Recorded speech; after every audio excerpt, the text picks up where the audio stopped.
देखिए, सबसे खुशी की बात है कि हमारे भारत में लोकसभा का चुनाव चल रहा है। कुछ लोग पूछते हैं कि लोकसभा है क्या।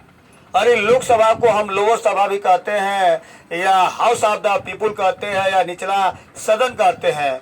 1950 में संविधान के तहत निर्वाचित इलेक्शन कमीशन जो है जनरल वोटिंग कराता है और हर 5 साल के अंतराल पे इसी भारत सरकार बनाने के लिए एक पार्लियामेंट का गठित किया जाता है। जो पार्लियामेंट के सदस्य होते हैं उन सदस्यों को हम शॉर्ट फॉर्म में एमपी कहते हैं। हम बताना चाहेंगे कि 1950 में जब संविधान का निर्माण किया गया था तो 552 सीटें हुआ करती थी, जिसमें 530 सीटें 530 सीटें अलग राज्यों से प्रतिनिधि सदस्यों को लिया जाता है और 30 सीट जो होती है वो केंद्र शासित सदस्यों के लिया जाता है।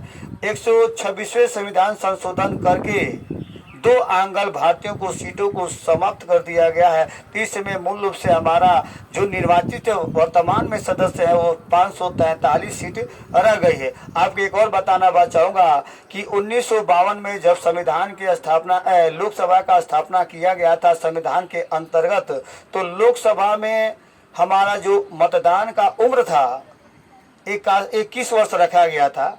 इसको 1988 में 61वें संविधान संशोधित करके 18 वर्ष कर दिया गया है।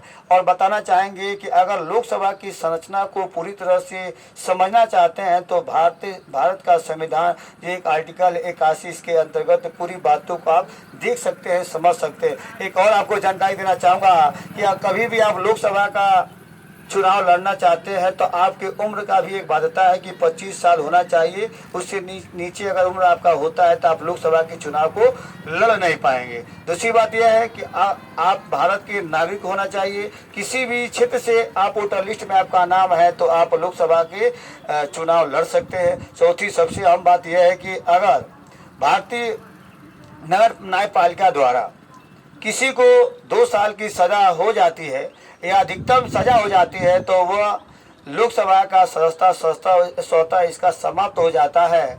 और मैं इन्हीं शब्दों के साथ कुछ आपको बताना चाहूँगा कि यही है पार्लियामेंट जिसका संपूर्ण से स्ट्रक्चर बन के लोकसभा का निर्माण किया जाता है। इसके सर्वा जो मंत्री परिषद के विशिष्ट सदस्य होते हैं उनको प्रधानमंत्री कहा जाता है। और यही प्रधानमंत्री पार्लियामेंट में कोई भी बिल को ला के पास करके एक देश के विकास में अहम योगदान दे सकते हैं। तो यही है कुछ बातों को जिसको लोकसभा के माध्यम से हम जान सकते हैं, समझ सकते हैं। और आने वाला समय में अगला चुनाव चल ही रहा है 2024 का, इसमें देखिए बनता कौन है और जो भी हमारा बनेगा वो देश की प्रधानमंत्री एक कुशल नेतृत्व करेंगे भारत के विकास में, भारत की विरासत में। और आने वाले समय में भी इन्हीं शब्दों के साथ अपने वाणी को विराम देते हैं। धन्यवाद। Best of luck.